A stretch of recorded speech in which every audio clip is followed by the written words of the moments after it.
Le pedimos a Klaus Schmidt-Hebel, doctor en Economía del Instituto Tecnológico de Massachusetts, profesor titular de la Universidad del Desarrollo y presidente de Exponencial, que presente por favor a quienes conformarán la mesa redonda.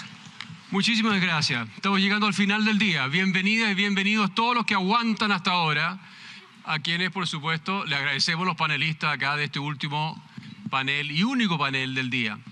Este panel, por supuesto, va a versar sobre una mesa redonda sobre teorías del todo y tenemos 4 fantásticos panelistas a mi derecha que les quiero presentar brevemente. Báltica Cabieses, hola Báltica, es enfermera matrona, Master of Science en Epidemiología y PhD en Epidemiología Social. Es profesora titular de la UDD y es directora del Centro de Salud Global Intercultural entre Medicina y Psicología de nuestra universidad.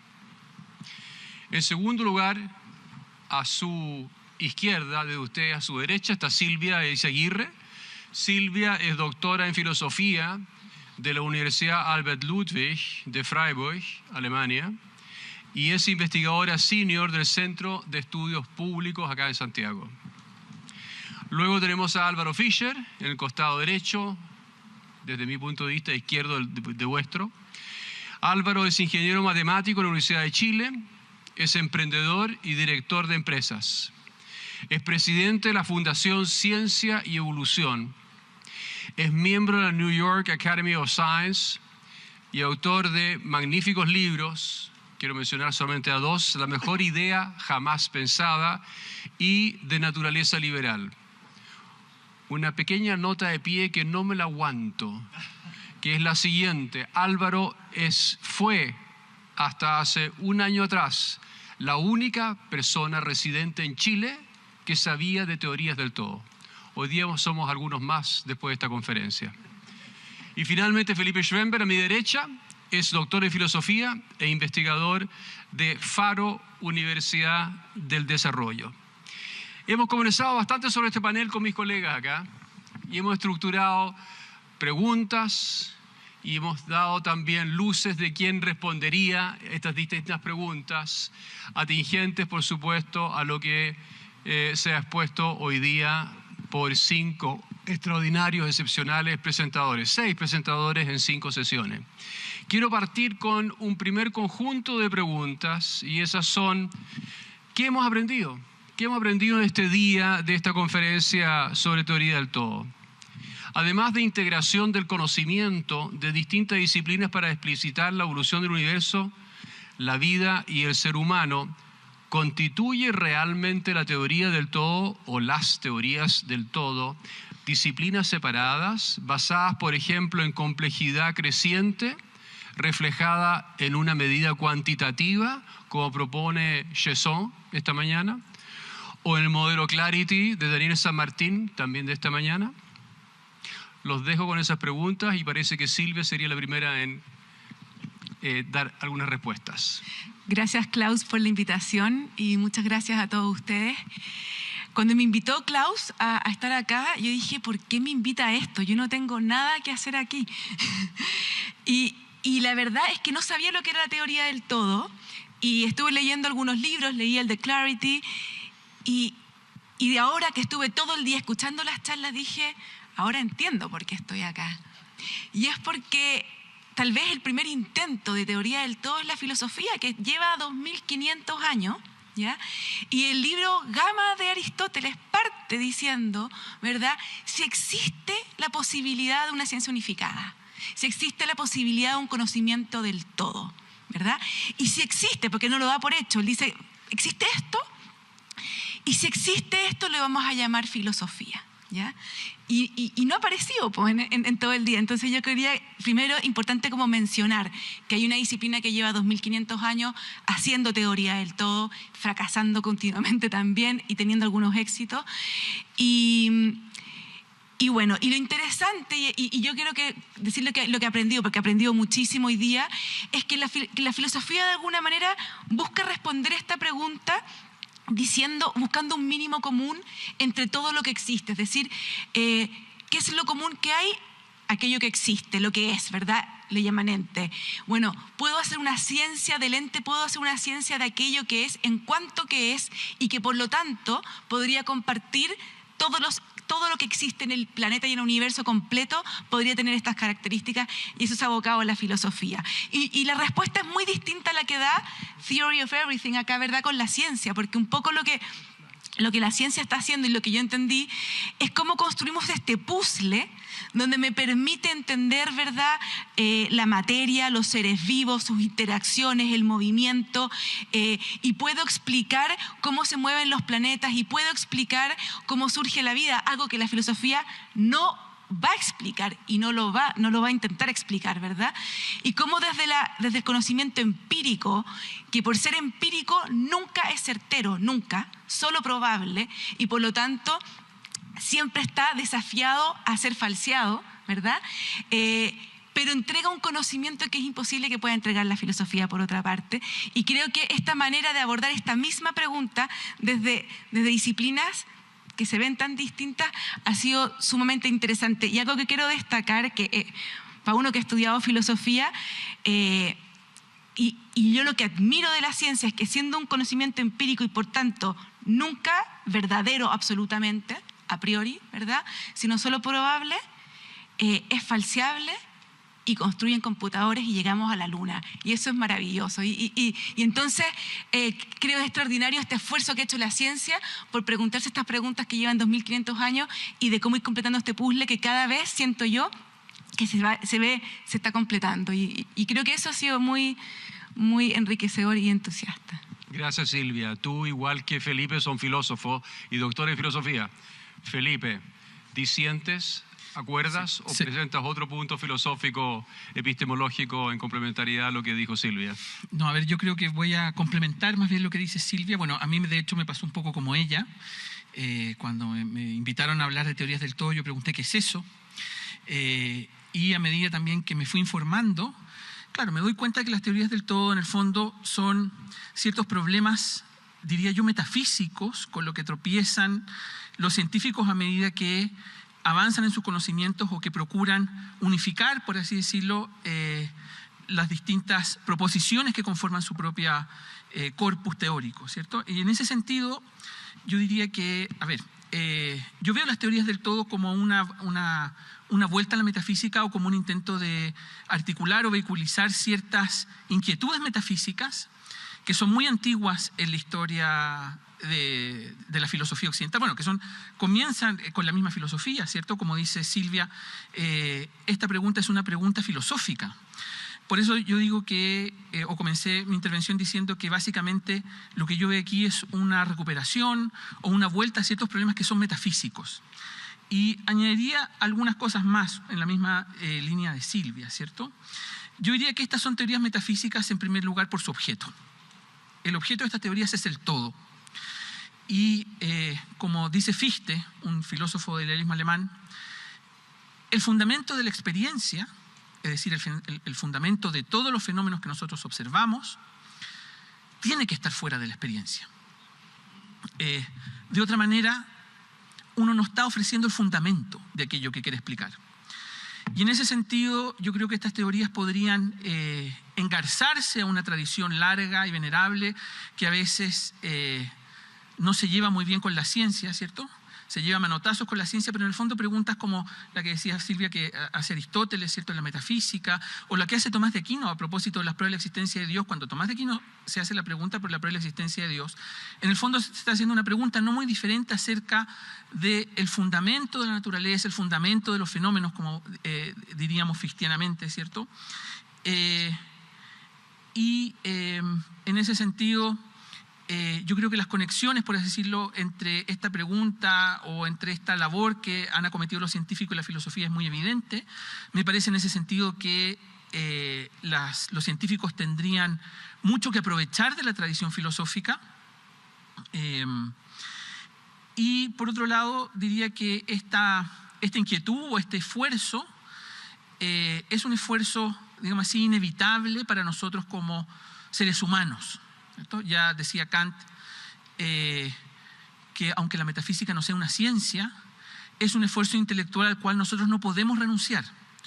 porque es el esfuerzo intelectual al que nosotros siempre nos vamos a ver abocados cada vez que queramos ofrecer explicaciones cada vez más comprensivas de aquellos fenómenos que queremos explicar, que queramos en último término dar explicaciones últimas y sobre todo en la medida en que nosotros queramos responder la pregunta por nuestra propia situación, por así decirlo, en el cosmos. Y en ese sentido, a mí me parece, digamos así, del todo natural que los científicos en el curso de sus investigaciones se tropiecen con este tipo de problemas, porque como dice Kant, estos problemas son para nosotros inevitables como seres humanos.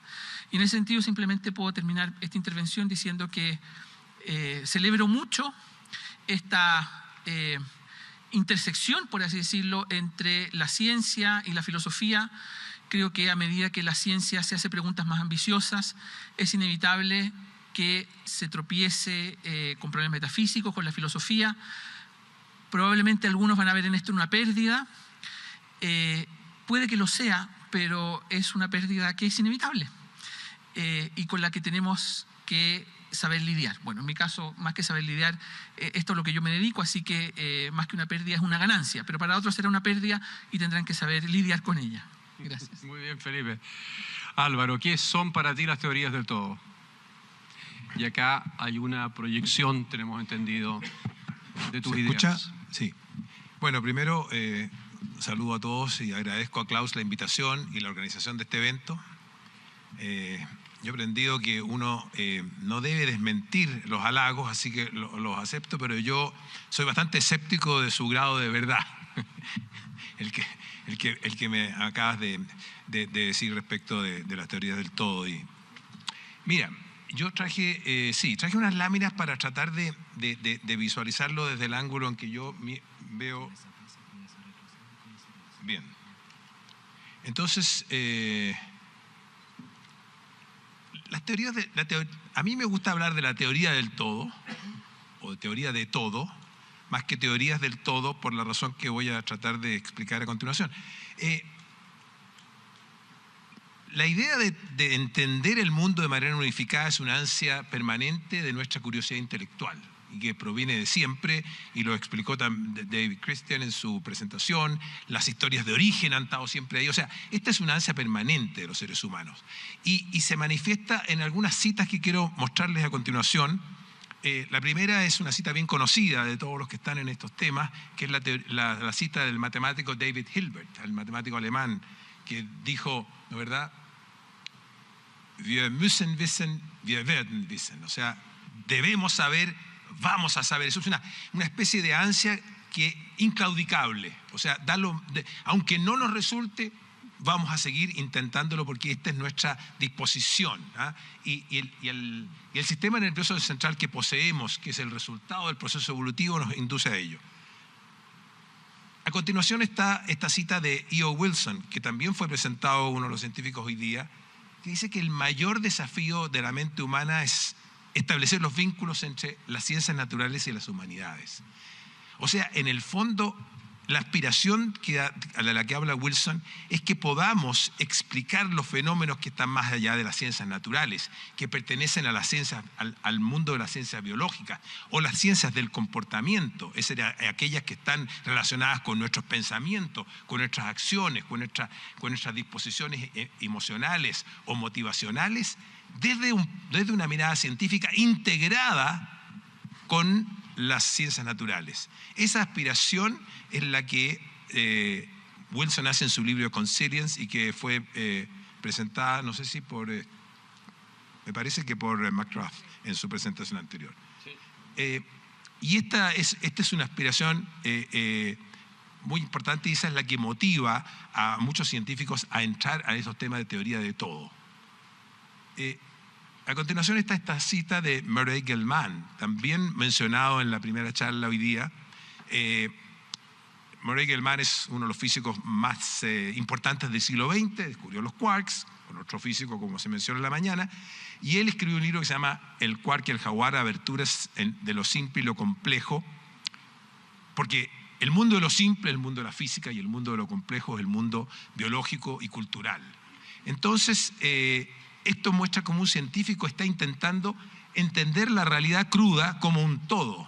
sea, está esta aspiración de englobar todo, pero que sea consistente y coherente. No como campos, mapas que no coinciden y que uno los pone uno encima del otro y no calzan. Eso no es el conocimiento que estamos buscando los seres humanos. Queremos un conocimiento que calce. Y la última cita es La Tercera Cultura, que es una página web, edge.org, que ha organizado John Brockman, que es el agente literario de muchos de los científicos que escriben temas de divulgación y que congrega en esta página a muchos de ellos y que hablan de todos estos temas, de la conciencia, ¿verdad?, del cerebro, de cómo pensamos los humanos, del origen de la vida, de muchos problemas que durante mucho tiempo aparecieron que estaban fuera del ámbito de lo científico. Entonces, ¿cómo veo yo una teoría de todo o cómo aspiro yo a una teoría de todo? Y a propósito de eso, a pesar de que estoy de acuerdo con la afirmación de Jorge Zanelli de que es como ilusivo de que lleguemos a lograrla, sin embargo, yo pienso que una metáfora que mejor lo explica es una metáfora sacada de las matemáticas. Piensen ustedes en el conjunto de números que está entre 0 y 1, pero que son menores que 1, ¿no? Nunca llegan a 1. Uno puede acercarse al 1 indefinidamente, 0,9, 0,99, 0,999, and so on and so forth, y nunca llegar a él. Entonces, esta es como la aspiración a llegar a entender mejor el mundo. A lo mejor no llegamos, pero y vuelvo entonces a Hilbert. Y entonces, en la visión de la teoría de todo, es que la comprensión del mundo hay que pensarla como una pirámide, como la presentó, ¿no es cierto?, Daniel en la mañana, y también la presentó Jason en su presentación, en que las disciplinas que explican el mundo parten desde las más generales, que es la física, porque la física trata de entender todas las partículas del universo en todo momento del tiempo, ¿verdad? Y hace la suposición de que eso es invariable, una especie de postulado inicial. Estamos suponiendo que esas leyes no cambian. Y un subconjunto de todas esas partículas sigue las leyes que podríamos llamar las leyes de la química, o sea que las combinaciones de cómo estas moléculas se organizan o se combinan, que es un subconjunto de todas las partículas, y luego viene la biología, que es un subconjunto de todas las partículas que funcionan químicamente y que se organizan en lo vivo. Ya hemos tenido algunas instancias de qué consiste lo vivo, y un subconjunto de los seres vivos, ¿verdad?, tiene sistema nervioso central y por lo tanto tiene conductas, y si tiene conductas, entonces podemos hablar de ciertas regularidades de sus conductas que constituyen las ciencias sociales. Entonces hay una concatenación desde las disciplinas más generales a las disciplinas más particulares o específicas que se concatenan y que a través de los conceptos de evolución y de complejidad que se han tocado hoy día permiten que se vayan conectando. Y permítanme hacer un agregado adicional, porque a propósito de los temas de reduccionismo que también se han mencionado hoy día, lo interesante es que de la física, que por ejemplo usa los términos de fuerza, los conceptos de fuerza para explicarlo, hay 4 fuerzas fundamentales, en fin, y en cambio en la química es necesario agregar más conceptos que no estaban antes, por ejemplo la acidez, ¿verdad?, que mide el pH. Eso no está en el mundo de las partículas elementales. Y cuando uno llega al mundo de la biología, hay conceptos como la función del riñón, la función del ojo, que no están en las anteriores. Y en las ciencias sociales aparece el concepto, por ejemplo, de intención o emoción. Es decir, la construcción de conceptos de abajo hacia arriba permite entonces pasar a través de estas grúas que se usan en la construcción, los cranes que llama el filósofo Daniel Dennett, pues permite pasar desde la física hacia arriba construyendo. En un reduccionismo que no es el radical, porque el reduccionismo radical diría que no hay estas grúas, uno se queda en la física y con eso basta, está todo explicado. Pero tampoco, dice Dennett, hay winches celestiales, o sea que para pasar de un nivel a otro, uno se salta y saca una explicación de la manga que no estaba antes y no está conectada con lo anterior. sino que hay esta construcción de abajo hacia arriba que está dada por estas grúas simbólicamente. Y por lo tanto, no puede uno pensar que los seres humanos que tienen conductas y pensamientos, sus componentes biológicos, químicos y físicos no sigan las leyes de abajo. Todo tiene que ser consistente, si no, no es posible entenderlo o entenderlo de la manera que aspiramos a entenderlo de manera unificada. Y así las ciencias sociales, yo acuñé en uno de los libros acuñé este acrónimo ECO-BIOMAPS, economía, biología, y MAPS se refiere a moral, antropología, psicología y sociología, que son las distintas ramas de las ciencias sociales. Incluyo la moral, no voy a decir por qué incluyo la moral, pero podríamos discutirlo. Y entonces, la gracia es que esta forma de mirar el mundo integrado permite la formulación de hipótesis, contrastarlas con la evidencia empírica mediante una conceptualización común y por lo tanto, someterla a la evaluación de los pares y por lo tanto hacer ciencia y hacer ciencia en que están todas estas conectadas. Esto es una teoría de todo para mí y en ese sentido creo que las teorías del todo, las muchas teorías del todo que no tengan que no calcen entre sí, no nos sirven para esta visión de que nos hablaba David Christian hoy día, de tener una especie de gran teoría de todo para el antropoceno del siglo XXI, por así decirlo. Bueno, no voy a hablar más porque he hablado mucho. Hablaste mucho, pero muy bien. Así que gracias, Álvaro. Paso a la segunda pregunta, la segunda temática de este panel, que es la siguiente pregunta. ¿Cuáles son las grandes preguntas, si es que hay alguna, en el ámbito de las teorías del todo como paradigma para explicar la evolución del Big Bang y hasta el presente y el futuro de la vida y la humanidad, que no se han cubierto, que no hemos cubierto en profundidad hoy? Hint, ejemplo, ¿hemos cubierto bien la aparición, el desarrollo de la conciencia? Con eso los dejo. Báltica, quizás, ¿tú partes acá? Muchas gracias. Se escucha bien, ¿cierto? Gracias. Primero, gracias, Klaus, y a los organizadores por este fantástico día. Yo lo he disfrutado muchísimo, espero que ustedes también. Y gracias a los y las valientes que siguen aquí con nosotros a esta hora, compartiendo este espacio de reflexión y de diálogo. Voy a abrir 5 conjuntos de preguntas. Yo no soy de la ciencia básica, soy enfermera matrona de profesión, me dedico a la epidemiología social, me interesa la intersección entre las ciencias sociales y la salud, pero además me dedico, puedo reconocerme como una autodidacta en muchas cosas en mi vida personal. Me encanta leer y escribir y algo de eso les voy a compartir más adelante. Entonces, en esa lógica de las cosas que yo he aprendido, lo primero de este día, parto con lo que he aprendido, es lo pequeño y pequeñas que somos cuando nos ponemos a observar el conocimiento científico actual respecto de lo que es la realidad completa. Es como ser un arroz y tratar de, como grano de arroz, explicar un pocillo grande de arroz completo. Creo que es excepcionalmente importante el sentido de humildad que nos dan este tipo de conferencias y de diálogos, pero al mismo tiempo la oportunidad que tiene de maravillarnos de lo extraordinaria que es la vida y la oportunidad de sentarnos a pensar juntos y juntas.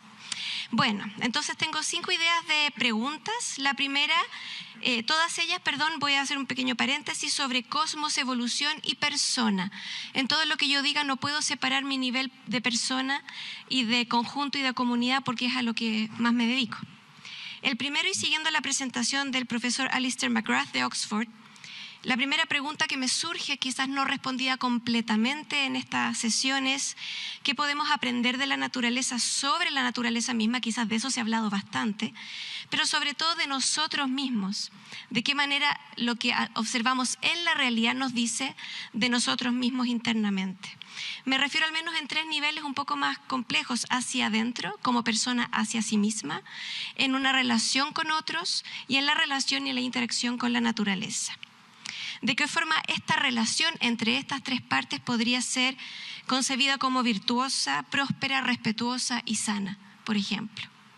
Otra cosa que me hizo pensar esta presentación, esta serie de presentaciones, es sobre estas 2 fuerzas que vienen de la antigua Grecia, de Eros y Tánatos. Las fuerzas de la naturaleza creativas y las fuerzas de la naturaleza destructivas, que nos informan del proceso evolutivo adaptativo que nos ha permitido existir hasta hoy, como somos aquí y ahora, pero al mismo tiempo como en la historia de la Tierra ha generado 5 enormes cataclismos que han destruido casi todo. Y cómo las fuerzas y estos poderes de creación y de destrucción también nos habitan interiormente e interpersonalmente. Esa creo que es una pregunta que queda abierta.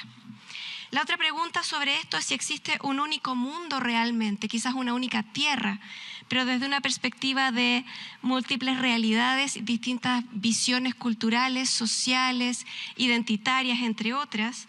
Quizás desde una perspectiva más antropológica, sociológica, existen tantos mundos como seres humanos, posiblemente, ¿no? Entonces, ¿cómo creamos una visión integral de lo que es vivencial de la experiencia humana y no solo de la realidad que observamos? Y de fondo, una cosa que me interesa mucho desde el desarrollo de la conciencia en particular, es a qué le prestamos atención de lo que aprendemos y qué elegimos ignorar o elegimos olvidar en ese proceso.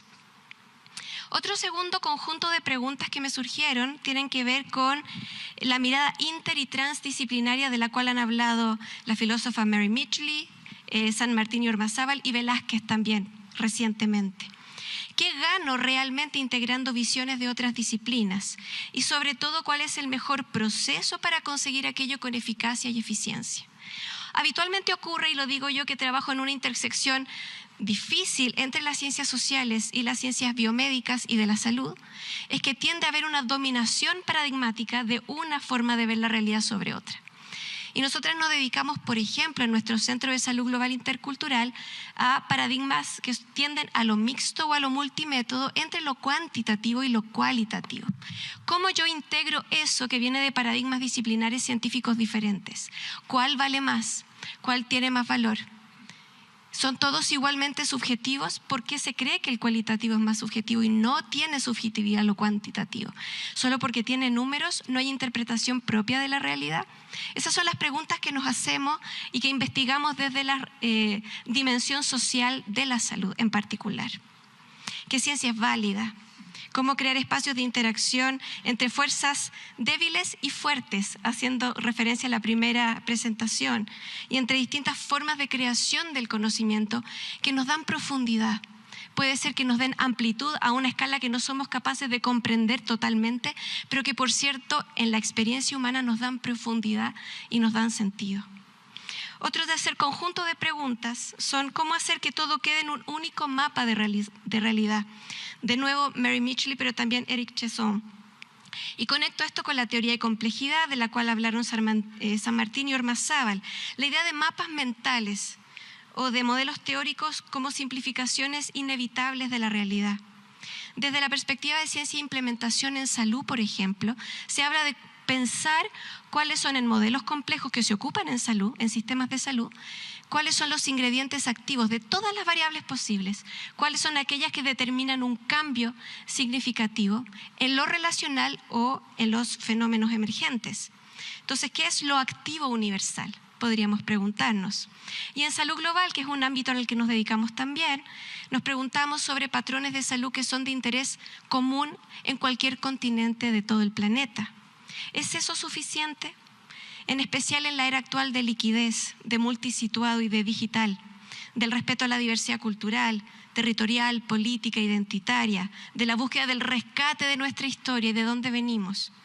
¿Cuál es el costo de oportunidad de poner algo en un mapa único respecto de nuestra real complejidad y diversidad? ¿O cuál sería un lenguaje común que pudiera ser comprendido y satisfacer a muchas disciplinas en una forma única y simultánea?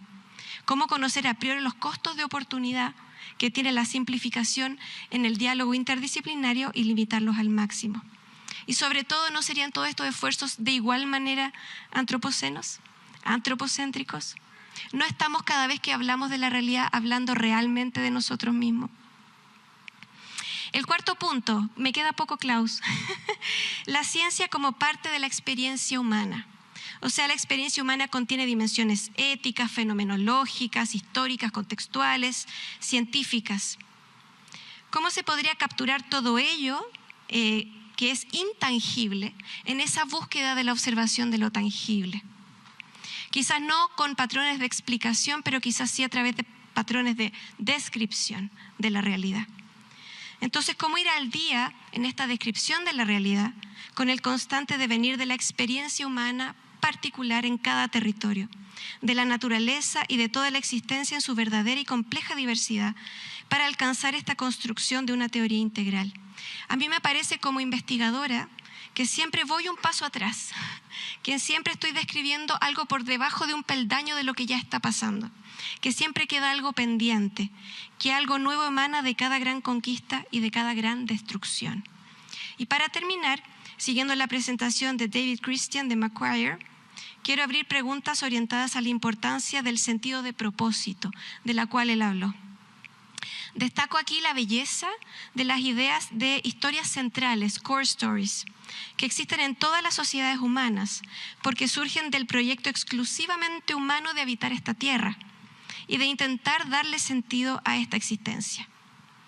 Pienso en la belleza de la integración de lo occidental y de su búsqueda por explicar y predecir, junto con lo oriental y sus filosofías perennes y sabidurías arcanas respecto de una mirada comprensiva. ¿Cómo podemos crear un punto medio que nos hable de todo eso? Integrar esta dualidad occidente-oriente y norte y sur, por lo demás. Y también, por último, el valor de la comprensión que nace de lo inspirado, como él decía, del enchantment, de la belleza de los aprendizajes antiguos, del uso de los símbolos, de los arquetipos, para hablar de nosotros mismos y de la realidad. El sol que sale y se pone todos los días, inhalar y exhalar, como experiencias de nacer y de morir, de crear y de destruir. Tengo algunas otras ideas, pero por razones de tiempo llego hasta ahí. Muchas gracias. Gracias a ti, Báltica. ¿Alguien más en el tema 2 de los panelistas? Yo feliz Silvia. sí, muy cortito. A ver, creo que la gran mayoría de las preguntas quedaron abiertas y como decía el profesor Zanelli, ¿verdad? La aspiración a tener las respuestas es un espejismo que a medida que nos acercamos se nos aleja aún más. Y en ese alejarse salen muchas más preguntas, pero también avanzamos. Por lo menos falseando conocimiento, por lo menos, sabiendo que hay algo que está falso, ya lo podemos saber, pero mucho más que eso. Y respecto a las presentaciones, a ver, yo tengo un par de preguntas que me quedaron pendientes. En términos del contenido de lo que se expuso, por ejemplo, con Clarity o con Cosmic Evolution, la historia que nos narraron es una historia de cómo desde el Big Bang hasta ahora ha ido aumentando la complejidad y es como pasamos, ¿verdad?, de estas partículas elementales a el átomo, ¿verdad?, a las moléculas, de las moléculas al ARN, de ahí a estas, no sé cómo llamarlo, moléculas, ¿verdad?, que se repiten. Después tenemos vida, hombre. Bueno, y eso es una curva exponencial de complejidad, pero al mismo tiempo la ley segunda de termodinámica, a mí eso no me quedó claro. O sea, al mismo tiempo aumenta la entropía. Ya, no me quedó claro. Creo que ahí, yo no sé, quizás yo te entendí todo mal, pero quizás ahí falta como unificar eso, porque yo leyendo el libro de Clarity dije, bueno, ¿y qué pasa si en esta curva de complejidad, si toda la materia la compilamos de una tal manera que sea una forma y llegamos a una única forma completa? Ustedes se quedaron con la inteligencia artificial. Yo digo, ¿y si llegamos a Dios, por ejemplo? No sé, pero eso estaría en contra de la ley segunda de la termodinámica. Entonces, ya, creo que ahí hay un espacio para poder profundizar. Otro tema que le dijo el profesor Lecaros tiene que ver con el tema del origen. Todo lo que hemos escuchado hoy día parte con el Big Bang y parte con un principio básico de lo que es la ley de causalidad, ¿ya? Y se rige con eso. Pero el origen no lo podemos pensar con la ley de causalidad. La ley de causalidad nos destruye poder pensar el origen. El origen es un misterio, ¿verdad?, que no puede pensarse con las leyes de la lógica, no puede ser pensado con la ciencia, incluso con la filosofía. ¿Qué es lo que hace Aristóteles cuando piensa el origen? Aristóteles, que es la filosofía, a veces como que yo lo escuché así como la filosofía como Weltanschauung o esoterismo. No, la filosofía es una ciencia radical y la más estricta del conocimiento, es una defensa de la filosofía. Y ahí cuando Aristóteles tiene que pensar el origen con su rigor intelectual fabuloso, él tiene que llegar a Dios, que es la completa irracionalidad o la completa... O sea, Dios es lo que anula la ley de causalidad. Dios tiene que ser eterno, autosuficiente, porque no es posible explicarlo de otra manera el origen. El origen es la paradoja, ¿verdad? Y eso no está siendo abordado por la ciencia. No sé si lo puede abordar, ¿ya? No sé si lo puede abordar, y con eso también hay que pensar la ley de causalidad, que es un principio fundamental de la ciencia con la que opera, pero no se hace cargo, igual que el principio de simplicidad y otros. Y por último, creo que es interesante y es como un deber de cada disciplina y también de la filosofía, ver cuáles son nuestros límites, ¿verdad? La ciencia empírica tiene ciertos supuestos. Lo que hace es mirar, observar el mundo y a partir de eventos particulares saltará leyes generales. Y eso tiene una limitación, ¿verdad? Esa limitación es que no puede construir conocimientos eternos, ni certeros, ni a priori, sino que son siempre probabilísticos. Y esa es una limitación que tiene la ciencia, y es importante entonces saber qué fenómenos no va a poder explicar la ciencia, porque están fuera de su ámbito de acción. Y creo que tener claro ese límite hace tal vez un poco también tener más claro cuáles son estos mapas y cómo podemos relacionarnos mejor entre las distintas disciplinas, que tenemos límites distintos, somos distintas. La filosofía nunca va a poder aspirar a explicar lo que puede hacer la ciencia, pero tiene otras también potencialidades. Eso. Felipe. Vale, gracias. Bueno, yo, a propósito del problema de la conciencia, querría decir que ese me parece uno de los temas más difíciles y más desafiantes probablemente para teorías que parten desde esta perspectiva, que intentan dar una explicación unificada de todos los fenómenos, digamos, físicos observables. Porque la conciencia precisamente no es algo que se puede explicar de esa manera, en mi opinión, digamos. No es algo que yo pueda explicar desde una manera pura, así decirlo, puramente exterior. Hegel, si no recuerdo mal, en una parte de la filosofía del derecho dice: la naturaleza es lo en sí exterior. Es decir, la naturaleza es lo que no tiene subjetividad. Pero nosotros tenemos subjetividad, la conciencia es la subjetividad. Y el problema es cómo puedo explicar ahora yo esto desde una perspectiva, por así decirlo, puramente exterior, dicho en términos hegelianos. Eso invita a preguntarse cosas como la siguiente, para explicar, digamos así, el problema. ¿Quién sabe lo que es el vino? ¿El que conoce su fórmula química y nunca lo ha probado? ¿O el que lo probó y nunca ha conocido su fórmula química?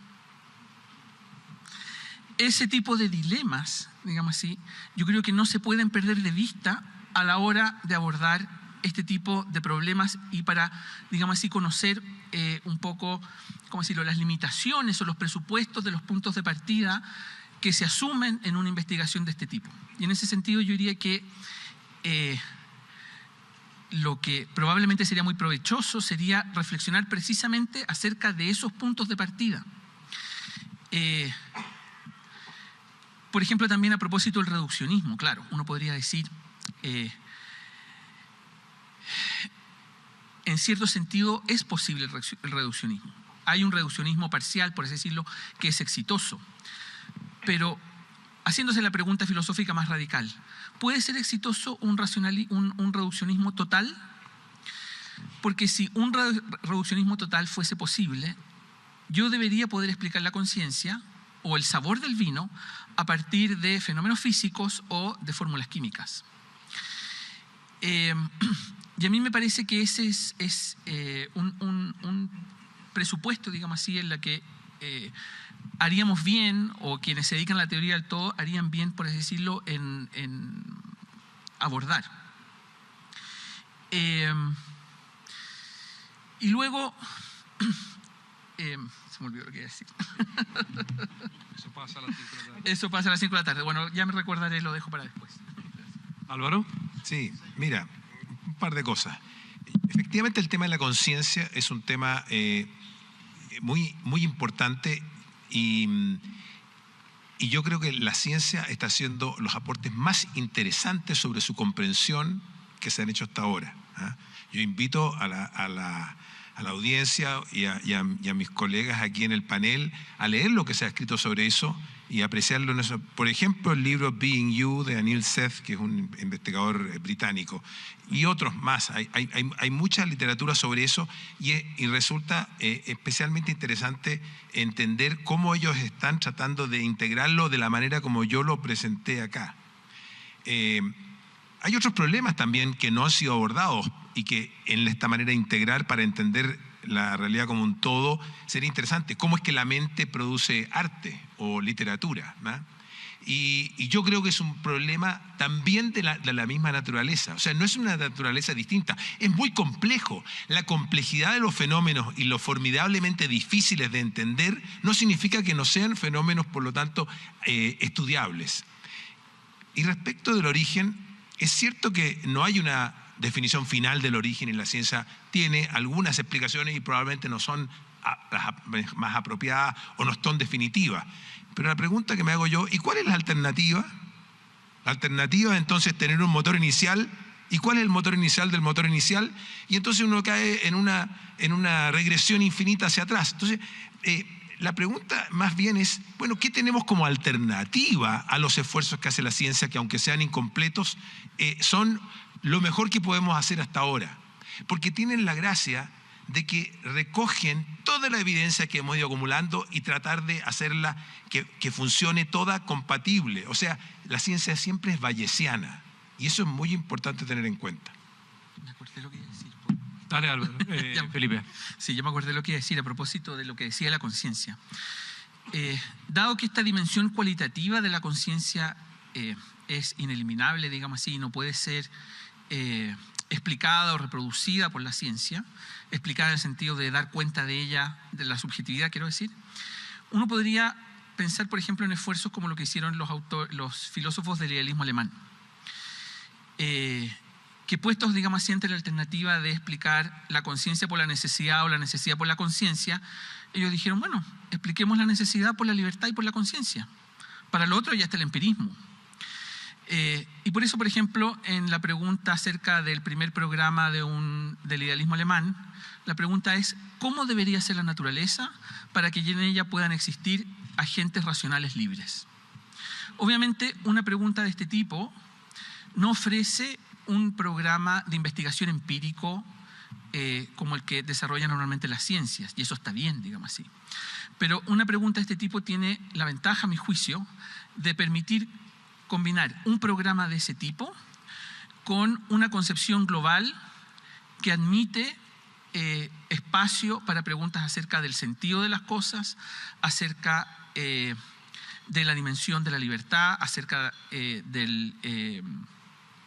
por así decirlo, de un eventual orden teleológico. Y yo creo que ese precisamente es un criterio para resolver el problema que planteaba ahora Álvaro acerca de la alternativa que nosotros tenemos. Yo creo que una alternativa, por así decirlo, que parte de la conciencia y de la libertad es más fructífera porque precisamente permite integrar o no es incompatible con un programa de investigación de este tipo, pero al revés, yo no estoy seguro de que eso sea posible. Gracias. Pasamos ahora al tercer temario de este panel. Y ese está construido por nosotros en torno a dos preguntas. ¿Cuál es la relación entre los paradigmas científicos o no espirituales y las posturas religiosas o espirituales para explicar la evolución del todo? ¿Son incompatibles o son complementarias? Por supuesto, hemos visitado esta pregunta con la presentación de Alistair McGrath y en los estupendos comentarios de los dos comentaristas, pero la vamos a recitar acá nuevamente y te invito a ti, Felipe, a partir con eso. Ya, gracias. Bueno, a ver, a mí me parece que las teorías del todo podrían aprovechar una enorme tradición intelectual que existe desde San Agustín, incluso de antes.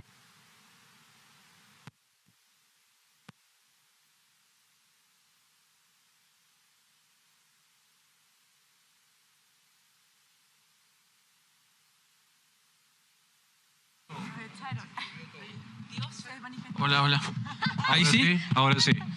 Bueno, yo creo que reflexiones como las que acometen quienes se dedican a las teorías del todo podrían aprovechar mucho reflexiones que hicieron, por ejemplo, teólogos de principios del cristianismo, más o menos principios del cristianismo, como San Agustín, pero no solamente San Agustín, sino el mismo Tomás de Aquino, acerca de la coincidencia entre razón y fe, la compatibilidad entre razón y fe, y en ese sentido yo no creo que sea necesario irse a tradiciones intelectuales muy lejanas o muy distintas de la nuestra. No estoy diciendo que en el fondo deban adoptarse las respuestas que ellos ofrecieron, pero evidentemente la reflexión que ellos hicieron yo creo que puede ser de mucho provecho hasta el día de hoy, y esa reflexión básicamente parte del supuesto de que ya que la realidad es una, tiene que haber algún tipo de convergencia entre la razón y la fe. De modo que la fe no puede ser irracional, ¿cierto? Aun cuando vaya más allá de las explicaciones racionales. Y en ese sentido, a mí me parece que estas teorías podrían encarzarse o aprovechar, como digo, esa reflexión que por otra parte es una reflexión que es prometedora, al menos como principio orientador de la propia investigación racional. La idea de la posible compatibilidad entre ambas dimensiones de la vida. Y además esa dimensión me parece a mí también es importante porque hay preguntas a las que conducen las teorías del todo que son preguntas morales o metafísicas, pero que tienen que ver, por ejemplo, con el sentido de la vida, cuya respuesta conduce, me parece, de modo natural a este tipo de tradiciones religiosas o morales, etcétera.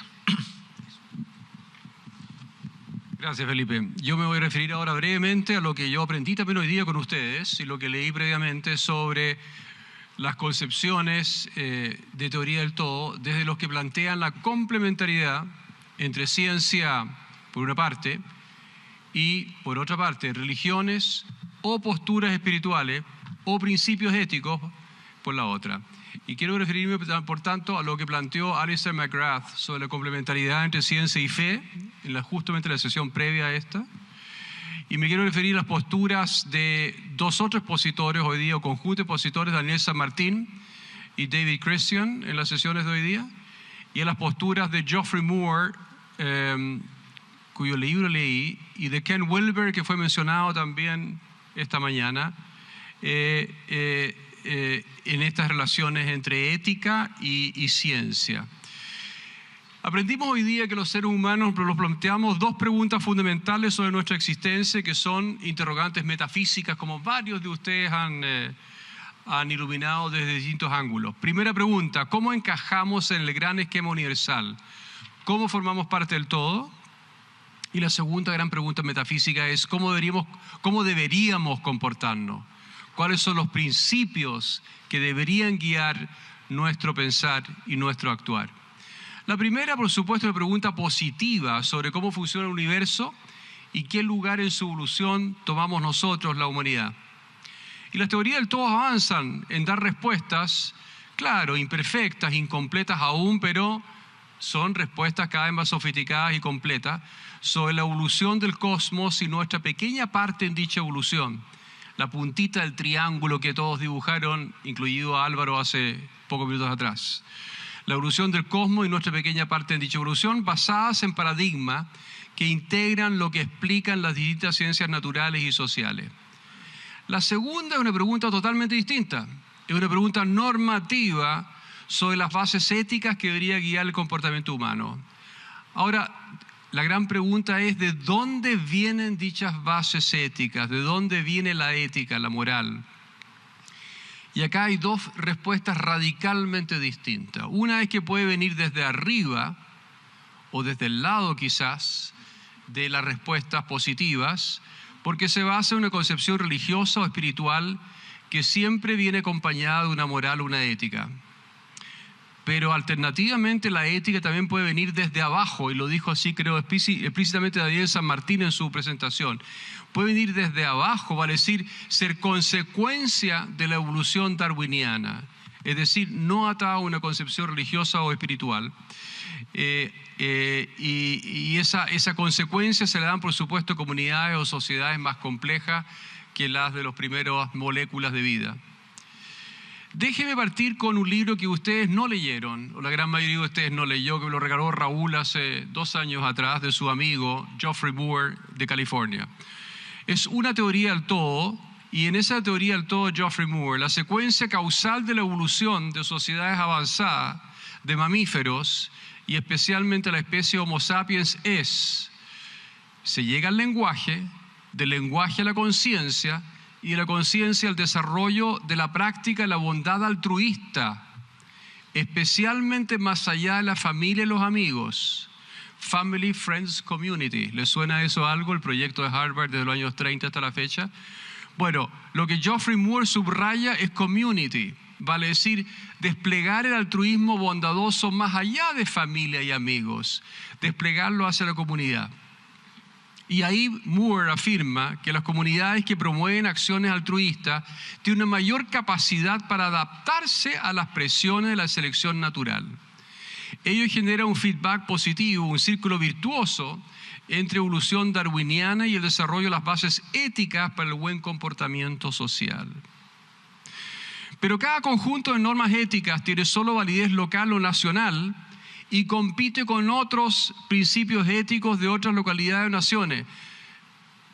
You referred to that, David, this afternoon by saying that there could be competing different fundamental or core stories and give way to conflict, violence, and wars. Moore dice exactamente lo mismo. Moore tells us exactly the same as an option arising from his observation of reality.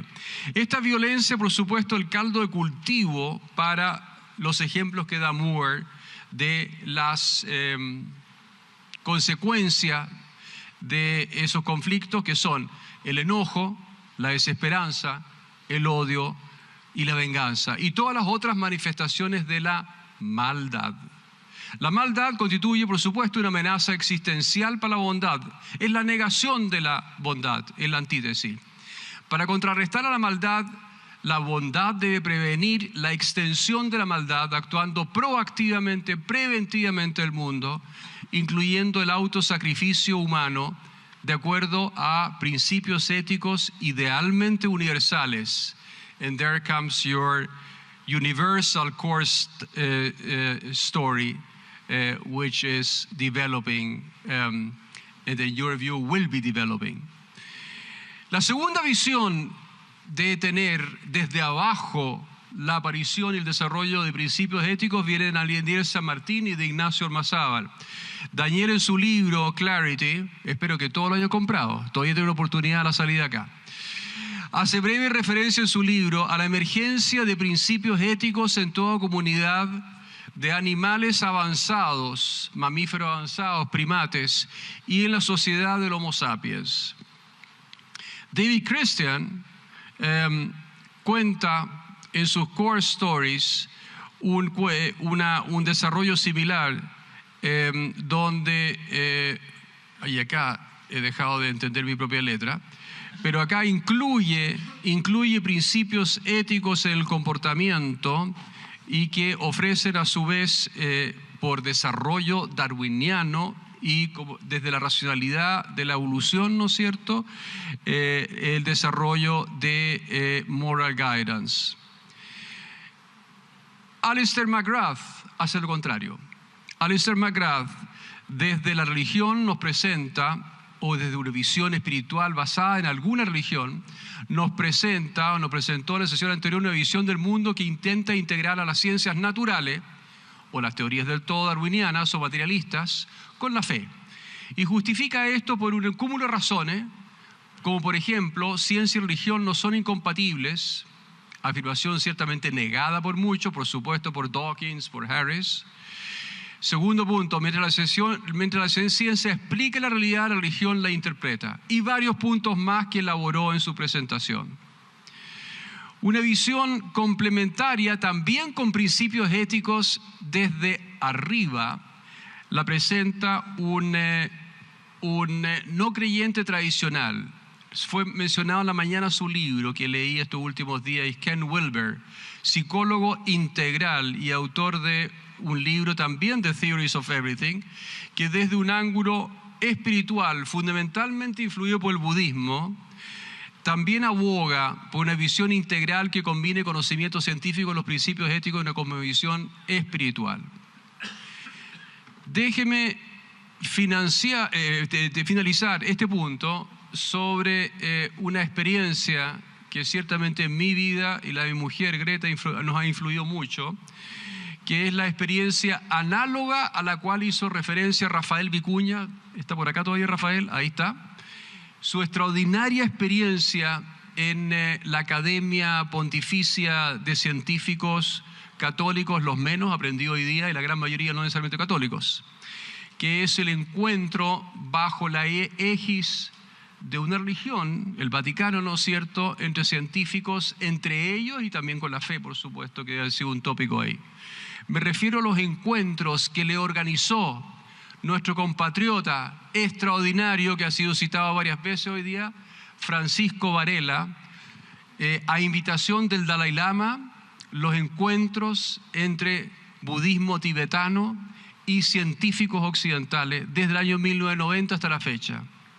Cuando Francisco Varela falleció a los 50 años de edad, el año 2000, 2001 por ahí, él fue sucedido por una cohorte de científicos occidentales que siguen organizando hasta el día de hoy una semana o 10 días al año con la presencia del Dalai Lama y otros lamas budistas, por supuesto, en Dharamsala, un encuentro científico, un encuentro parecido, yo creo que como es a una escala menor, ciertamente más modesta, en Dharamsala, en el norte de la India, bajo la égis del Dalai Lama. Y hablando del Dalai Lama, yo quiero citar solamente una frase de él porque habla centralmente sobre el pragmatismo de esta filosofía para unos, o fe para otros, que es el budismo tibetano en particular. El Dalai Lama, sobre la relación entre budismo y ciencia, dice lo siguiente, y el quotation lo hago en inglés. If scientific analysis were conclusively to demonstrate certain claims in Buddhism to be false, then we must accept immediately the findings of science and abandon those claims. Con eso cierro esta parte y ciertamente las invito a ustedes, estimadas damas. Álvaro tiene un punto también. Adelante. Gracias, Klaus. Yo creo que es una tremenda pregunta, ¿verdad? ¿Cómo se puede relacionar la religión, la ciencia, la filosofía? Y tal vez la primera distinción que me gustaría hacer es que yo creo que hay que separar Dios de la religión. Dios no es monopolio de la religión. La filosofía ha tratado a Dios y hay personas que han encontrado haciendo ciencia a Dios en la ciencia, en las matemáticas, ¿verdad? Entonces creo que es importante separar Dios como concepto de la religión. Y si nos enfocamos en la religión, creo que también es importante entender que la religión es más que una teoría de respuesta al origen de la vida. La religión no solamente nos entrega una respuesta respecto de dónde venimos o qué hay después de la muerte, sino que la religión también nos modela nuestro comportamiento de los unos con los otros. La religión nos ofrece una ética de cómo relacionarnos. Y por lo tanto yo, por lo menos en mi caso particular, que soy atea, sí debo decir que soy cristiana. Porque aun cuando incluso en la ética, en filosofía, caigo en el relativismo absoluto y ahí me acojo a la duda cartesiana radical, como dice Descartes, uno puede hacer ese ejercicio teórico, pero cuando sale a la calle, por favor, párese, pine una micro, no la vaya a atropellar. Bueno, en ese sentido, la religión, si tú naces en un contexto religioso, tú creces con ciertos principios éticos, ¿verdad?, que han sido incorporados independiente de la racionalización que tú hagas de ellos, y por lo tanto en tu comportamiento con los otros tú te comportas, en mi caso, ¿verdad?, y con los principios de la solidaridad, de la generosidad, de el proteger al más débil y no por ejemplo, de arrasar con el más débil. O sea, ciertos principios que son cristianos y que uno los comparte aun cuando uno no sea una persona religiosa, ni sea creyente, e incluso sea relativista o escéptica en temas éticos. Entonces creo que también ahí la religión se penetra. Pero ahora desde el punto de vista epistemológico, lo que ofrece la religión y lo que ofrece la ciencia y lo que ofrece la filosofía, creo que son aproximaciones a una misma pregunta, ¿verdad? La pregunta de qué hay después de la muerte, de dónde venimos, cuál es el origen de todo esto. Esa pregunta, yo estudié filosofía para responder esas preguntas, me salí de la filosofía porque no las respondí, porque perdí la fe en que las podía responder. Y ahí la religión te ofrece una respuesta a través de la fe, no a través de la razón. Yo creo que ahí está la gran diferencia, la razón y la fe, para responder esas preguntas. Y algunos tienen fe, otros no tenemos fe. Pero creo que es más difícil el diálogo epistemológico, mientras que en los otros diálogos creo que es más fácil ese contacto. Antes de pasar la palabra a Báltica y Álvaro, quiero solamente recordar que tenemos 7 minutos y por tanto todos, y especialmente yo, tengo que reducir un poquito el tiempo de nuestras participaciones. Gracias, Báltica. Klaus. Sí, muy brevemente, cosas que he estado pensando desde que fui invitada a esta conferencia. Muy brevemente son, primero, es realmente integrar o desarrollar una visión integral del cosmos, de la evolución o de alguna mirada sobre la realidad, lo mismo que el todo. Esa es la primera pregunta que me surgió naturalmente, intuitivamente. ¿Qué es para nosotros el todo respecto de otros aspectos de la realidad? Y comparto plenamente lo de Silvia. Yo personalmente crecí en una familia católica dogmática, pero he tenido un interés personal de estudiar antropología espiritual por muchísimos años. Y he aprendido sobre una mirada integral que desde el punto de vista de las religiones, al menos, existe sobre cuáles son esos patrones comunes de integralidad. Y eso ha sido muy bonito de descubrir, porque de alguna manera la historia evolutiva también está tratando de contar esa historia, y el mundo de las religiones como sistemas de creencias y de prácticas, como sistemas culturales, también tienen ciertos patrones y commonalities que son muy lindos de mirar y que hablan de este llamado profundo del ser humano de trascendencia y de sentido, y que han tenido sus propios esfuerzos de integración. Entonces me quedo con esa idea de que la evolución, el cosmos y el todo puede que no sean necesariamente lo mismo, me quedo con esa duda yo al menos, y que la espiritualidad y la religión no son necesariamente lo mismo. Comparto plenamente esa mirada. Gracias. Álvaro. Sí, mira, respecto del tema en los diálogos entre los creyentes y no creyentes, por ponerlo de una manera, o entre los científicos y no quiero dejarlo en una palabra particular, pero respecto de eso, yo soy totalmente a favor de esos diálogos, porque los seres humanos tenemos que vivir en comunidad, y por lo tanto, si tenemos maneras distintas de aproximarnos a esa realidad, tenemos que ser capaces de conversar y hacerlo de una manera pacífica, y en eso no me pierdo. Sin embargo, si uno quiere hacer una distinción epistemológica, entonces entramos en problemas de incompatibilidad. Yo sí creo que hay incompatibilidades. Por ejemplo, Daniel presentó una gran distinción entre las teorías teístas y no teístas. Las teístas son las ideas de que hay un Dios creador, ¿verdad?, que no solamente crea este mundo, sino que además influye en él. Entonces, eso obviamente, si nosotros pensamos que los fenómenos que observaban a nuestro alrededor, los físicos, los biológicos, incluso los mentales, están de alguna manera, son regulares y pueden ser comprendidos por la ciencia,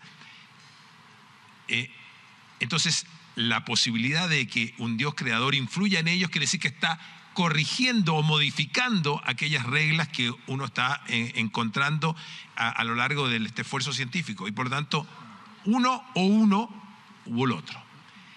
Ahora, también puede tomar la posición no teísta o la deísta, diciendo que para resolver el problema en origen, pues ponemos un Dios creador, digamos, que una vez creado y entregado al mundo para que opere de acuerdo a las leyes que la física ha encontrado, digamos, como quien dice, se sienta con un puro, o si fuera una mujer, con un cigarrillo, ¿verdad?, y observa el desarrollo de todos los acontecimientos. Bueno, si ese fuese el Dios, pasan varios problemas. El primero, que no es el Dios que buscan los seres humanos, porque los seres humanos, cuando están buscando un Dios, están buscando un Dios que los que los acompañe, que los guíe moralmente, que les dé consuelo a quien le puedan pedir cosas, y entonces es un Dios deísta, no les sirve para ello. Y esa visión es indistinguible en la naturaleza misma, sería la postura de Spinoza o la del mismo Einstein. Por lo tanto, no hay mucho valor en esa postura. Entonces, creo que hay una dificultad de compatibilizar ambas visiones, digamos que tiene una cierta esencialidad, sin perjuicio de la importancia de mantener el diálogo como seres civilizados que vivimos en comunidad. Por razón de tiempo, yo no tengo la posibilidad de que conversemos la pregunta 4, que decía relación, pero la quiero dejar con la comunidad universitaria chilena que está representada acá y con nosotros también, y solamente enunciar las preguntas, porque son preguntas abiertas también para todos los que estamos acá. Y eso son, hay lecciones útiles para nuestras propias disciplinas, las que ustedes practican, para nuestras propias profesiones que desempeñamos, de lo que hemos aprendido hoy día, de teoría del todo. Y siguiente pregunta, muy práctica e importante para nuestras universidades. ¿Tiene sentido iniciar una agenda de investigación multidisciplinaria como existe en Macquarie University o en otras universidades americanas que mencionó Chesson y el mismo David antes? ¿Tiene sentido hacer esto en nuestra universidad, en otras universidades? Los dejo con estas preguntas porque no tenemos tiempo para responderlas. Álvaro mencionó de que hubo poca interrelación o poca respuesta a una pregunta fundamental. ¿Cómo explicamos el arte y la apreciación estética y la práctica artística desde teorías del todo? Además, hablamos poco de eso, una pregunta abierta, pero afortunadamente puedo cerrar este panel con un ejemplo artístico, porque uno de nuestros panelistas, que eres tú, Báltica, va a presentar un poema relacionado con este tema que es de su puño y letra. Gracias, Klaus. Siento un poco de presión por el tiempo. Es raro leer un poema contra el tiempo, así que les pido unos segundos adicionales. Preparé 2 poemas para este grupo. Anécdota corta antes de 10 segundos. Mi papá está en torno a los 80 años, abogado retirado. Descubrió YouTube hace 3 años y la magia de la información que provee, y empezó a estudiar astronomía y empezó a escribir. Abogado, escribió en Word, imprimió, corcheteó y entregó a su hija, yo, todos los domingos al almuerzo, escritos sobre astronomía, astrofísica, astrobiología. Llevo 1 año estudiando cosmología con él y él, por supuesto, requería de diálogos posteriores al domingo siguiente. Como a mí me gusta mucho escribir lo que ocurrió en mí, y ahí tomo lo vivencial de cada ser humano y lo único que somos, es que en vez de yo ponerme a estudiar más sobre eso, me puse a escribir poesía sobre eso, que es lo que a mí me nacía naturalmente.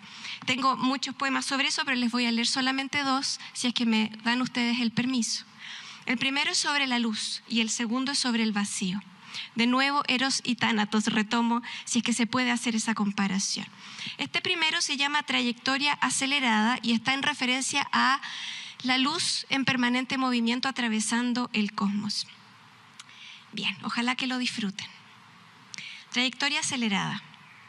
Línea geodésica delimitada por mi masa. Espesura de partícula de luz que se desplaza por una senda galáctica trazada desde ondulaciones gravitacionales que me arrastran, como si todo esto fuera realmente una danza, que comenzó cuando todo era nada, cuando éramos anhelo en caldo de conciencia sin materia asociada. Soy punto de luz en movimiento acelerado y sin estación de recarga. Me desplazo ligera por una ruta negra al borde de esta expansión milenaria. Big Bang sobre el cual he posado mi travesía, mi rumbo, mi balada. Yo no veo más allá de mí, pues me muevo al ritmo de la luz de mis esperanzas, mirando de lejos a otros en la misma inconmensurable hazaña. Nos sonreímos sinceros, entendemos por un instante esta odisea extraordinaria. Solo a veces consigo mirar hacia atrás mi trayectoria proyectada, revisitar mi vector mientras acelero en esta ruta elíptica sin pausa. Veo polvo de estrella dorado y manso que mi pasar descarga. Se pierde en el infinito entre agujeros negros que al tiempo relativo alcanzan. Hasta que creo olvidar dónde estuve y quién he sido en esta historia vasta. Me pregunto si todo esto tiene algún sentido, alguna enseñanza. Quisiera salir por un instante de este trazo y ver mi hilo de luz desde alguna sideral distancia. Comprender si lo que llamo mío realmente lo es desde una escala intergaláctica. O si esta recta es parte de una malla infinita de paralelas previamente diseñadas para expandirse en aceleración constante, impulsadas por esa fuerza primaria, que hizo que de la nada todo explosara, fracturando con fuerza suprema la oscuridad de la matriz maternal que la gestaba. Creo que soy, porque me muevo relativa a mi origen en esta ruta eterna y sin escalas. ¿Qué sería de mí si no estuviera siempre en movimiento hacia este vacío que me abraza? ¿Acaso es la fuerza gravitacional la que me empuja desde muy lejos? ¿O es que yo doy mis pasos en esta frontera de tiempo-espacio encorvada? Propulsión que me exilia a cada instante más lejos de mi punto de partida y sin revancha, obligándome a cuestionar lo que es real desde mi pequeña mirada. Viajera del espacio trascendente, voy buscando quién soy mientras piloteo naves espaciales a escala humana. Esa es la primera. Gracias. Muchas gracias. Tengo poca experiencia leyendo poesía, así que gracias por escucharme. Y la segunda es sobre el vacío, y tomé un concepto de la Edad Media que es la quinta esencia, que se ocupa como éter, también llamado éter, como una de las explicaciones de la existencia del vacío. Entonces, en cosmología, la quinta esencia es una forma hipotética de energía que se postula para explicar las observaciones del universo en expansión. La quinta esencia es un tipo de energía del vacío. En la Edad Media se entendía como un concepto hipotético como éter, tanto como los 4 elementos clásicos: tierra, agua, fuego y aire. Lo que hago en este poema mucho más corto es hablar del vacío como parte central de nuestra existencia humana, en particular el proceso de buscar iluminarlo en todo espacio de vacío que tenemos de nuestra experiencia vital. Entonces aquí va quinta esencia. Inalcanzable, habitas el territorio cósmico más vasto imaginado, como relámpago cuántico que sobrevive a todo espacio, a todo campo. No puedo medir tu fuerza ni predecir tu paso, pero sé que existes, pues percibo tu huella y puedo calcular tu rastro. Desde muy lejos me detengo, imaginando tu rostro inmaculado, como toda persona que ha intentado conocerte sin lograrlo. Descifrar tu fuerza de energía negra, que no quiere compartir su canto, mientras proyectas la repulsión que desde tu propia sombra has creado. De cuando en cuando, yo soy éter imperceptible disfrazado. Me escondo en ropajes de niebla que no invaden mi centro templado. Con ímpetu pulso letras tensas a partir de mi grito callado. Energía viva que no consigue de sus demonios descanso. Soy de tierra, de agua, de aire y de fuego inexplorado. Soy energía negra y espesa, quinta esencia furtiva a tus sueños iluminados. No intentes descifrar mis deseos mientras contigo me expando, pues cada partícula proviene de un volcán profundo e ignorado. Y es que soy mujer que crea realidades de este vacío manso, energía invisible decantando materia por medio de mi movimiento solapado. Solo me conoces gracias a mi fuerza de aceleración sin descanso, empujándote hacia grietas internas por donde la luz del alma aún no ha penetrado. Muchas gracias. Muchísimas gracias, Báltica. Muchísimas gracias a todos. Estimada presentadora, doy yo la cierre. ¿Usted anuncia algo antes? Muy bien. Con esto cerramos este panel, cerramos esta conferencia y simplemente me queda solamente agradecer. Yo quiero agradecer a los 25 participantes activos en esta conferencia, que entre moderadores, comentaristas y expositores y panelistas, por supuesto, mis colegas acá en este panel. Quiero agradecer, por supuesto, vuestra paciente participación. Por esta sala pasaron 650 personas el día de hoy. Hoy día habremos alrededor de 300 todavía, así que mil gracias por acompañarnos hasta el final. Los más pacientes mi mayor agradecimiento incluso. Y ciertamente no puedo cerrar sin mencionar a las autoridades de esta universidad con entusiasmo, apoyo intelectual y apoyo material del diario del Vamos a esta conferencia, primera conferencia anual de Exponencial. Vendrán otras conferencias. El tema de la siguiente conferencia será felicidad y bienestar humano, también interdisciplinario el tema. Y quiero agradecer, por tanto, a Federico Valdés, nuestro rector, y a Ernesto Silva, nuestro prorector, y al maravilloso equipo que hizo posible todo esto, compuesto por Loreto Lafontaine, Daniela Pavés, María Inés Mendieta, María Luisa Ortúzar y ciertamente la gran coordinadora general de todo este evento, María José del Solar. Así que, por favor, su aplauso.